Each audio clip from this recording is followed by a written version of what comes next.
എല്ലാവർക്കും നമസ്കാരം. ഞാൻ ആനന്ദ് ചന്ദ്രശേഖരൻ.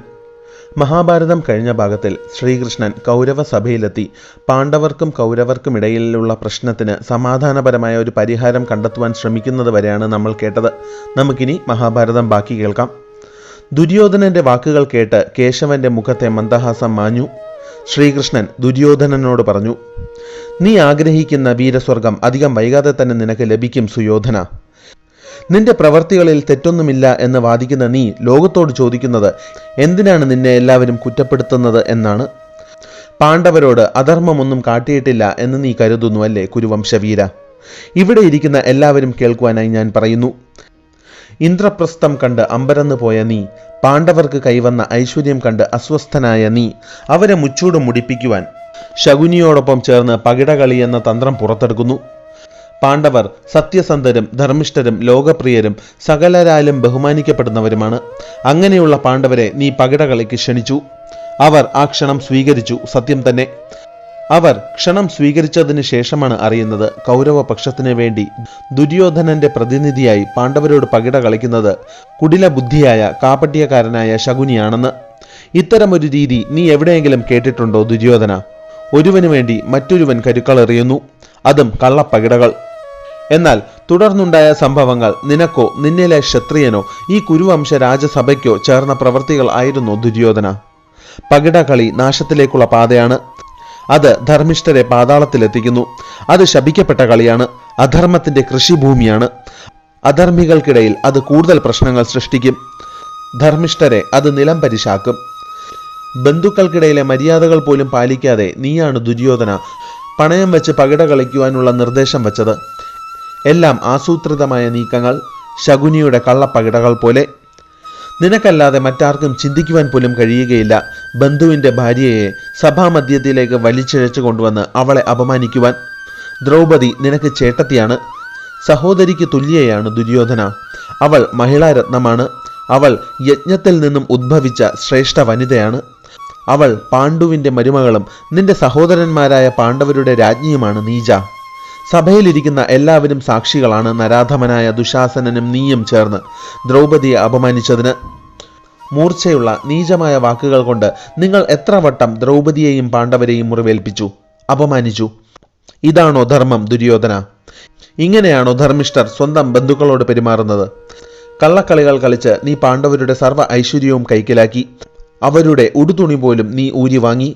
മരവുരി ചുറ്റി നിന്ന പാണ്ഡവരെയും ദ്രൗപദിയെയും നീ 12 വർഷം വനവാസത്തിനും 1 വർഷം അജ്ഞാതവാസത്തിനും പറഞ്ഞയച്ചു. ഭലേ ബേഷ് ദുര്യോധന, ധർമ്മിഷ്ഠനായ സുയോധന. കർണനും ദുശാസനനും നീയും എന്തെല്ലാമാണ് പാണ്ഡവരോട് പറഞ്ഞത്? പാണ്ഡവർ കുഞ്ഞായിരുന്ന കാലത്തെ നീ അവരെ ചുട്ടുകൊല്ലുവാൻ ശ്രമിച്ചതാണ്. ഭീമന് വിഷം നൽകി അവനെ കൊല്ലുവാൻ നീ ശ്രമിച്ചതാണ്. ഇങ്ങനെയുള്ള നീ ഇന്ന് നരേന്ദ്രനെ പോലെ നെഞ്ചു വിരിച്ച് ചോദിക്കുകയാണ് എന്തധർമ്മമാണ് താൻ പാണ്ഡവരോട് ചെയ്തതെന്ന്. പശ്ചാത്താപത്തിന്റെ ഒരു കണിക പോലും നിന്റെ വാക്കുകളിൽ കാണുവാൻ കഴിയുന്നില്ലല്ലോ സുയോധന. ഇന്ന് നീ എല്ലാവർക്കും എതിരെ തിരിഞ്ഞിരിക്കുകയാണ്. സ്വന്തം അച്ഛനമ്മമാർ, ഭീഷ്മർ, ദ്രോണർ, വിതുരർ ഇവരാരും പറയുന്ന വാക്കുകൾ നീ കേട്ടതായി പോലും ഭാവിക്കുന്നില്ലല്ലോ. നീ പാണ്ഡവരുമായി സമാധാനം ആഗ്രഹിക്കുന്നില്ല എന്നതാണ് സത്യം. ബുദ്ധിയും വിവേകവും കുറവായതിനാലാവും നിനക്ക് അറിവുള്ളവർ നിന്റെ നന്മയ്ക്കായി പറയുന്ന വാക്കുകളുടെ അർത്ഥം മനസ്സിലാവാതെ പോകുന്നത്. നിന്റെ പ്രവർത്തികളിലൂടെ ദുഷ്കീർത്തി മാത്രമാണ് നിന്നിലേക്ക് വന്നു ചേരുക ദുര്യോധന. ഇത് കേട്ട് രണ്ടാം കൗരവനായ ദുശാസനൻ ദുര്യോധനനോട് പറഞ്ഞു, ജ്യേഷ്ഠ, ഇവർ പറയുന്നത് പോലെ പാണ്ഡവരുമായി നമ്മൾ ഒത്തുതീർപ്പിന് തയ്യാറായില്ലെങ്കിൽ ഇവർ നമ്മളെ ബന്ദികളാക്കി പാണ്ഡവർക്ക് കൈമാറുമോ എന്ന് ഞാൻ സംശയിക്കുന്നു. ജ്യേഷ്ഠ, ഭീഷ്മരും ദ്രോണരും നമ്മുടെ പിതാവും ചേർന്ന് അങ്ങയെയും എന്നെയും കർണനെയും ബന്ദികളാക്കി പാണ്ഡവർക്ക് നൽകുവാൻ പദ്ധതി തയ്യാറാക്കുകയാണ് എന്നാണ് എനിക്ക് തോന്നുന്നത്. ഇത് കേട്ട് ദുര്യോധനൻ അതീവ ക്രോധത്തോടെ എഴുന്നേറ്റ് നിന്നു. പത്തി വിടർത്തി നിൽക്കുന്ന ഘോര സർപ്പം കണക്കെ ദുര്യോധനൻ ചുറ്റും കൂടിയിരിക്കുന്നവരെ സംശയത്തോടെ നോക്കി. എന്നിട്ട് സഭയിലിരിക്കുന്ന ബഹുമാനീയരെ എല്ലാം അപമാനിക്കുന്ന കണക്കെ ദുര്യോധനൻ സഭ വിട്ട് ഇറങ്ങിപ്പോയി. ദുര്യോധനന്റെ പിറകെ അയാളുടെ സഹോദരന്മാരും ഉപദേശകരും ദുര്യോധനനെ അനുകൂലിക്കുന്ന രാജാക്കന്മാരും സഭ വിട്ട് ഇറങ്ങിപ്പോയി. ഇത് കണ്ട ഭീഷ്മർ പറഞ്ഞു, അധർമ്മിയായ മനുഷ്യനിൽ ക്രോധമാണ് മുന്നിട്ട് നിൽക്കുന്ന വികാരമെങ്കിൽ പിന്നെ അവൻ കാണേണ്ടതൊന്നും കാണുകയില്ല, അറിയേണ്ടതൊന്നും അറിയുകയില്ല, മനസ്സിലാക്കേണ്ടതൊന്നും മനസ്സിലാക്കുകയുമില്ല. ശരിയേത് തെറ്റ് ഏത് എന്ന് ദുര്യോധനന് അറിയില്ല. സ്വാർത്ഥ വികാരങ്ങൾ അവനെ കീഴ്പ്പെടുത്തി കളഞ്ഞിരിക്കുന്നു. ജനാർദ്ദന, ക്ഷത്രിയരെല്ലാം വിധിയുടെ ഹോമകുണ്ഡത്തിൽ വീണ് വെന്തുരുകി വെണ്ണീറാകുവാൻ പോകുകയാണ് എന്ന് എൻ്റെ മനസ്സ് പറയുന്നു. സമയം അടുത്തുകൊണ്ടിരിക്കുകയാണ്. ഭൂമി ക്ഷത്രിയരുടെ രക്തത്താൽ അഭിഷേകം ചെയ്യപ്പെടും. കേശവൻ പറഞ്ഞു, ഇങ്ങനെയൊക്കെ സംഭവിക്കുന്നതിൻ്റെ പഴി കേൾക്കുവാൻ നിങ്ങളെല്ലാവരും ബാധ്യസ്ഥരാണ്. പിതാമഹ, താങ്കളടക്കം ഇവിടെയുള്ള മുതിർന്നവർക്കൊന്നും തന്നെ ദുര്യോധനനെ നിയന്ത്രിക്കുവാനോ അവനെ നേർവഴിക്ക് നയിക്കുവാനോ കഴിയുന്നില്ല എന്നത് കഷ്ടം തന്നെ.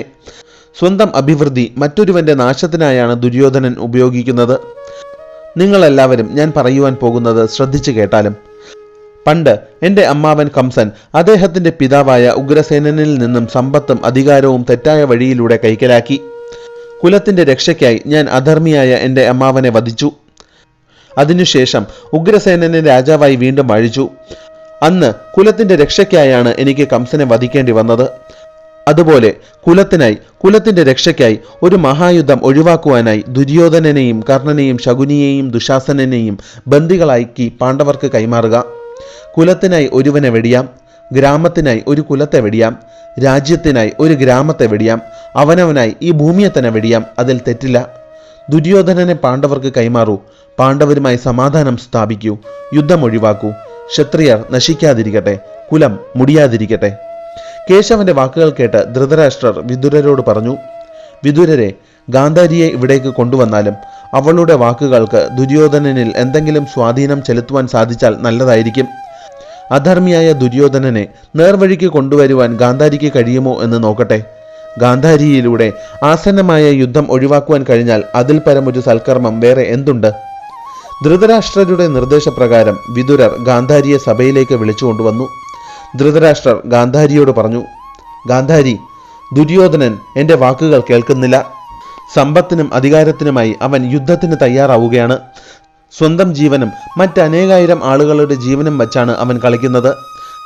ഞങ്ങളുടെ വാക്കുകൾ ഒന്നും കേൾക്കുവാൻ നിൽക്കാതെ ഇവിടെ ഇരിക്കുന്ന എല്ലാവരെയും അപമാനിച്ചുകൊണ്ട് അവൻ സഭ വിട്ട് ഇറങ്ങിപ്പോയി.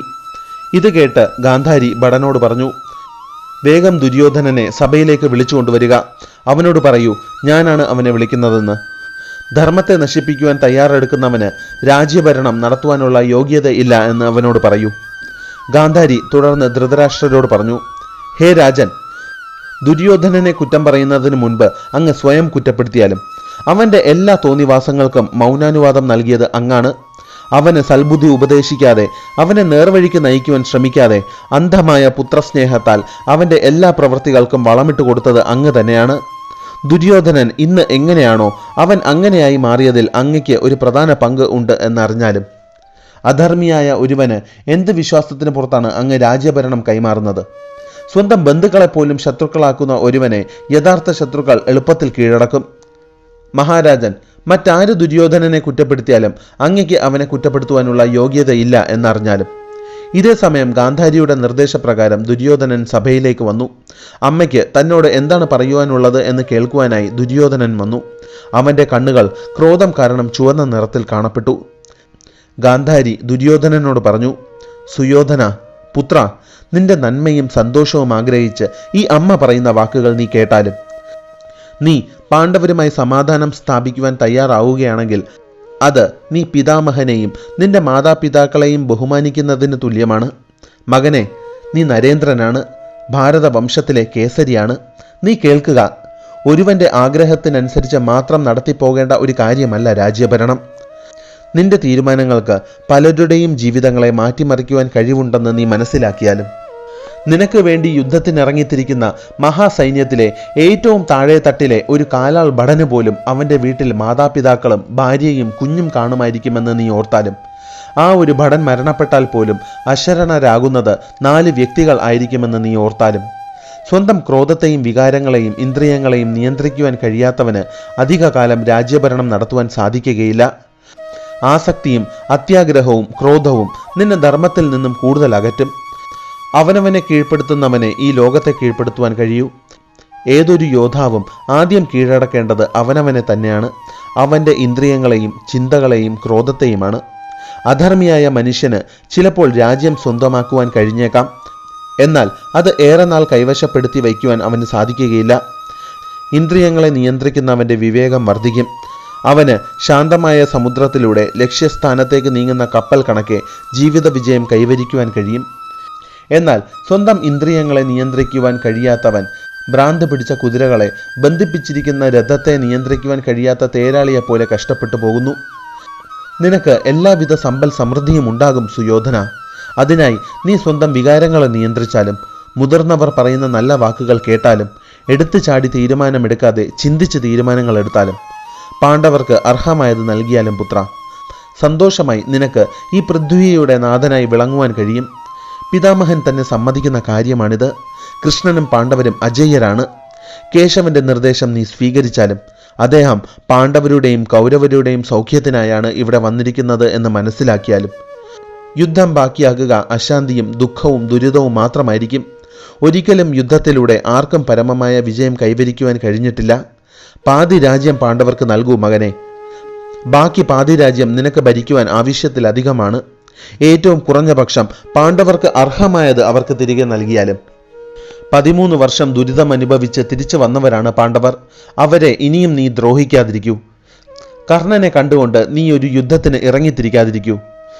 ഭീഷ്മരും ദ്രോണരും കൃപരും കർണനും അശ്വത്ഥാമാവും ഭീമനും ധനഞ്ജയനും ദൃഷ്ടദ്യുപ്നനും ഒരുമിച്ച് ക്രോധാകുലരായാൽ രണ്ട് പക്ഷത്തും ആരും തന്നെ പിന്നെ അവശേഷിക്കുകയില്ല. ഒരു പക്ഷവും വിജയിക്കുകയുമില്ല. പുത്ര, നീ കുലം മുടിക്കരുത്. ഈ ഭൂമിയിലെ സമസ്ത രാജാക്കന്മാരും രണ്ട് പക്ഷമായി തിരിഞ്ഞ് യുദ്ധത്തിനായി നിൽക്കുകയാണ് ഇപ്പോൾ. സുയോധന, ഭീഷ്മരും ദ്രോണരും കൃപരും മറ്റ് പ്രമുഖരും അവരുടെ സർവ്വശക്തിയും കഴിവുകളും പുറത്തെടുത്ത് നിനക്ക് വേണ്ടി യുദ്ധം ചെയ്യുമെന്നാണ് നീ പ്രതീക്ഷിക്കുന്നത്. അവർ സ്വന്തം കടമ നിറവേറ്റുവാൻ യുദ്ധം ചെയ്യുമായിരിക്കാം. അവർ കുരുസിംഹാസനത്തിന് വിധേയരാണ്. എന്നാൽ അവർക്ക് യാഥാർത്ഥ്യം എന്തെന്നറിയാം. അവർക്ക് നീയും പാണ്ഡവരും തുല്യരാണ്. രണ്ട് പക്ഷവും അവർക്ക് ഒരുപോലെ പ്രിയപ്പെട്ടവരാണ്. അവർ നിനക്ക് വേണ്ടി യുദ്ധത്തിന് ഇറങ്ങിത്തിരിക്കുമായിരിക്കാം. എന്നാൽ അവർക്ക് ഉള്ളിൻ്റെ ഉള്ളിൽ കുറ്റബോധം തോന്നാതെ യുധിഷ്ഠിരന്റെ കണ്ണിൽ നോക്കുവാൻ കഴിയുകയില്ല. പുത്ര, നീ അടങ്ങിയാലും സമാധാനത്തിന് തയ്യാറായാലും. ഗാന്ധാരിയുടെ വാക്കുകൾ കേട്ട് ദേഷ്യത്തോടെ ദുര്യോധനൻ ഒന്നും പറയാതെ വീണ്ടും സഭ വിട്ട് ഇറങ്ങിപ്പോയി. ദുര്യോധനൻ എന്നിട്ട് പോയത് ശകുനിയുടെ സമക്ഷത്തേക്കാണ്. ദുര്യോധനനും കർണനും ശകുനിയും ദുശാസനനും ഒരുമിച്ച് നിന്ന് എന്ത് ചെയ്യണമെന്ന് ചർച്ച ചെയ്തു. ദുര്യോധനൻ പറഞ്ഞു, ആ കൃഷ്ണനെ നമുക്ക് തടവിലാക്കാം. കൃഷ്ണൻ നമ്മളെ ബന്ദികളാക്കി പാണ്ഡവർക്ക് കൈമാറുന്നതിന് മുൻപായി നമുക്ക് കൃഷ്ണനെ ബന്ദിയാക്കാം. കൃഷ്ണനെ നമ്മൾ തടവിലാക്കി എന്നറിഞ്ഞാൽ പാണ്ഡവർ അശക്തരാകും. എന്ത് ചെയ്യണമെന്നറിയാതെ വ്യാകുലപ്പെട്ട് നിൽക്കുന്ന പാണ്ഡവർ പിന്നെ കൗരവരുമായി യുദ്ധം ചെയ്യുവാൻ ധൈര്യപ്പെടുകയില്ല. പാണ്ഡവർ ആകുന്ന സർപ്പത്തിന്റെ വിഷപ്പല്ലാണ് കൃഷ്ണൻ. വിഷപ്പല്ല് നഷ്ടമായാൽ സർപ്പം പിന്നെ അപകടകാരിയല്ല. അതുപോലെ കൃഷ്ണൻ കൂടെയില്ലാത്ത പാണ്ഡവർ നിസ്സഹായരാണ്. ഇതാണ് അവസരം. കൃഷ്ണനെ തുറങ്കിലടയ്ക്കാം. എന്നിട്ട് പാണ്ഡവരെ ആക്രമിച്ച് കീഴടക്കാം. ദുര്യോധനന്റെ ഈ വാക്കുകൾ ഒളിഞ്ഞു നിന്ന് കേട്ട സത്യകി ഉടൻ തന്നെ ദുര്യോധനൻ ഇപ്രകാരം പദ്ധതിയിടുന്നു എന്ന് കൃതവർമാവിനെ അറിയിച്ചു. സത്യകി കൃതവർമാവിനോട് പറഞ്ഞു, സൈന്യത്തിനോട് അടിയന്തരമായി തന്നെ യുദ്ധത്തിന് തയ്യാറായിക്കൊള്ളുവാൻ അറിയിക്കുക. വ്യൂഹം ചമയ്ക്കുക. സൈനികർ ആയുധമേന്തി കവചമണിഞ്ഞ് ഈ കൊട്ടാരത്തിന്റെ മുൻപിലായി നിലയുറപ്പിക്കട്ടെ. ഞാൻ ദുര്യോധനന്റെ പദ്ധതി ഇതാണെന്ന് കേശവനെ അറിയിക്കാം. തുടർന്ന് സത്യകി കുരുസഭയിലെത്തി ദുര്യോധനന്റെ പദ്ധതി കേശവനെ അറിയിച്ചു. എന്നിട്ട് പൊട്ടിച്ചിരിച്ചുകൊണ്ട് സത്യകി ധൃതരാഷ്ട്രരോടും വിതുരരോടും മറ്റ് കൗരവ പ്രമുഖരോടുമായി പറഞ്ഞു, ദുര്യോധനൻ ധർമ്മത്തിനെതിരായി അങ്ങേയറ്റം അപലപനീയമായ ഒരു കാര്യം ചെയ്യുവാൻ പദ്ധതി തയ്യാറാക്കുകയാണ്. ഒരിക്കലും ആരാലും സാധിക്കാത്ത ഒരു കാര്യം ചെയ്യുവാനാണ് ആ മൂഢൻ പദ്ധതി തയ്യാറാക്കുന്നത്. സാക്ഷാൽ കേശവനെ ബന്ദിയാക്കി തുറങ്കിലടയ്ക്കുവാനാണ് മഹാരാജൻ അങ്ങയുടെ മകൻ പദ്ധതിയിടുന്നത്. തീഗോളത്തെ തുണി കൊണ്ട് പിടിച്ചു നിർത്താമെന്ന് കുഞ്ഞുങ്ങളും വിഡ്ഢികളും മനക്കോട്ട കെട്ടുന്നത് പോലെ ദുര്യോധനൻ അതാ മാറി നിന്ന് കൃഷ്ണനെ ബന്ദിയാക്കാമെന്ന് കരുതുകയാണ്. സത്യകിയുടെ വാക്കുകൾ കേട്ട് ഞെട്ടി വിതുരർ ധൃതരാഷ്ട്രരോട് പറഞ്ഞു, രാജൻ, സർവനാശം കാർമേഘം കണക്കെ അങ്ങയുടെ പുത്രന്മാരുടെ തലയുടെ മുകളിലായി നിലയുറപ്പിച്ചു കഴിഞ്ഞു. അവരുടെ മരണം ആസന്നമായിരിക്കുന്നു. അസംഭവ്യമായ കാര്യമാണ് ദുര്യോധനൻ ചെയ്യുവാൻ ഉദ്ദേശിക്കുന്നത്. പ്രവചനാതീതമായ പ്രത്യാഘാതങ്ങൾ നേരിടുവാൻ അങ്ങും അങ്ങയുടെ പുത്രന്മാരും തയ്യാറായിക്കൊള്ളുക. സാക്ഷാൽ ബലരാമന്റെ സഹോദരനായ പുണ്ടരീകാക്ഷൻ കേശവനെ തനിക്ക് ബന്ദിയാക്കുവാൻ കഴിയുമെന്ന് വിശ്വസിക്കുവാൻ മാത്രം വിഡ്ഢിയാണോ രാജൻ ദുര്യോധനൻ? തീഗോളത്തിനടുത്തേക്കെത്തുന്ന ചെറുപ്രാണികൾ കത്തിച്ചാമ്പലാവുന്നത് പോലെ അങ്ങയുടെ പുത്രന്മാർ നാമാവശേഷമാവുന്ന കാലം ഒട്ടും തന്നെ വിദൂരമല്ല.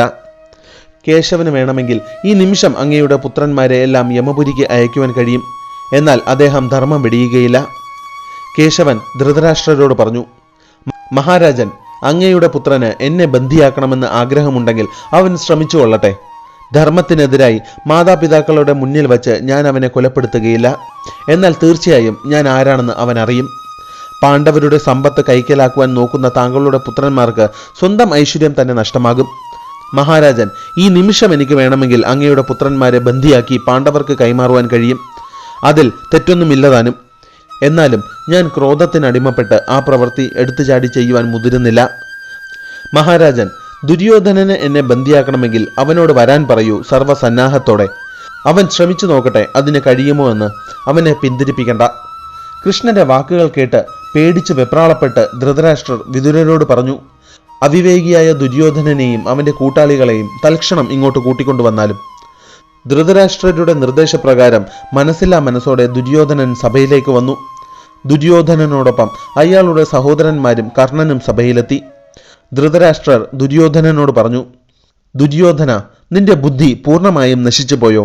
എത്ര ഹീനമായ പ്രവൃത്തി ചെയ്യുവാനാണ് നീ പദ്ധതി തയ്യാറാക്കുന്നത്? അത് ചെയ്യുവാൻ സാധിക്കുകയില്ല. അത് നിനക്കും കുരുവംശത്തിനും ദുഷ്കീർത്തി മാത്രമേ സമ്മാനിക്കുകയുള്ളൂ. കുലത്തിനെ അപമാനിക്കുവാൻ പിറന്നവനാണ് നീ. നീ ആരെയാണ് ബന്ദിയാക്കി കളയാമെന്ന് കരുതുന്നത് ദുര്യോധന? സമസ്ത ദേവന്മാരും ഗന്ധർവന്മാരും അസുരന്മാരും നാഗങ്ങളും ഒരുമിച്ച് ശ്രമിച്ചാലും നടക്കാത്ത കാര്യമാണത്. കേശവനെ താങ്ങുവാനുള്ള ബലം നിന്റെ കൈകൾക്കില്ല പുത്ര. കൊടുംകാറ്റിനെ ചങ്ങല കൊണ്ട് പിടിച്ചു കെട്ടാമെന്ന് നീ കരുതുന്നുവോ പുത്ര? വിതുരർ ദുര്യോധനനോട് പറഞ്ഞു, നരകാസുരന് സ്പർശിക്കുവാൻ കഴിയാത്തവനാണ് കേശവൻ. വെറും കൈക്കുഞ്ഞായിരുന്നപ്പോഴായിരുന്നു കേശവൻ പൂതനയെ കൊന്നത്. അവൻ ബാലനായിരുന്നപ്പോഴാണ് ഗോവർദ്ധനം ഉയർത്തിയത്. അവനാണ് കംസനെയും ചാണൂരനെയും ധേനുകനെയും ശിശുപാലനെയും കൊന്നത്. അവൻ സാക്ഷാൽ ദേവേന്ദ്രനെ തോൽപ്പിച്ച് പാരിജാതം സ്വന്തമാക്കിയവനാണ്. അവനാണ് അസുരന്മാരായ മധുവിനെയും കൈതബനെയും നിഗ്രഹിച്ചത്. പൂർവജന്മത്തിൽ അവനാണ് അസുരന്മാരായ ഹയഗ്രീവനെ യമപുരിക്ക് അയച്ചത്. ഭൂതവും വർത്തമാനവും ഭാവിയുമെല്ലാം അവൻ തന്നെയാണ് ദുര്യോധന. അവന് തുടക്കവുമില്ല ഒടുക്കവുമില്ല. ഒരു ചിന്തയിലൂടെ തന്നെ എല്ലാം പ്രാവർത്തികമാക്കുവാൻ കഴിയുന്നവനാണ് കേശവൻ. അദ്ദേഹത്തിന്റെ ക്രോധം താങ്ങുവാനുള്ള കെൽപ്പ് നിനക്കില്ല പുത്ര. ചെറുപ്രാണി തീയെ തോൽപ്പിച്ചു കളയാമെന്ന് കരുതി പറന്നു വരുന്നത് പോലെയാണ് നീ കേശവനെ ബന്ദിയാക്കി കളയാമെന്ന് ചിന്തിക്കുന്നത്. തെറ്റായ തീരുമാനങ്ങൾ എടുക്കുന്നതിലൂടെ നീയും നിന്റെ കൂട്ടാളികളുമെല്ലാം എല്ലാ അർത്ഥത്തിലും മുടിഞ്ഞു പോകും മകനെ. കൃഷ്ണൻ എഴുന്നേറ്റ് നിന്നു. എന്നിട്ട് അദ്ദേഹം ദുര്യോധനനോട് ചോദിച്ചു, ഞാൻ തനിച്ചാണ് എന്നാണോ ദുര്യോധന നീ കരുതുന്നത്? കൃഷ്ണൻ പൊട്ടിച്ചിരിച്ചു. ആ ചിരി കുരുസഭയിൽ അലയടിച്ചു. ഇടിമുഴക്കം പോലുള്ള ആ ചിരിയുടെ പ്രകമ്പനത്തിൽ മതിലുകളിൽ വിള്ളൽ വീഴുമോ എന്നും കൊട്ടാരം തന്നെ നിലംപരിശായി പോകുമോ എന്നും എല്ലാവരും ഭയപ്പെട്ടു. മരണത്തെ തൊട്ടുമുന്നിൽ കണ്ടതുപോലെ സകലരും പേടിച്ചു വിറച്ചു.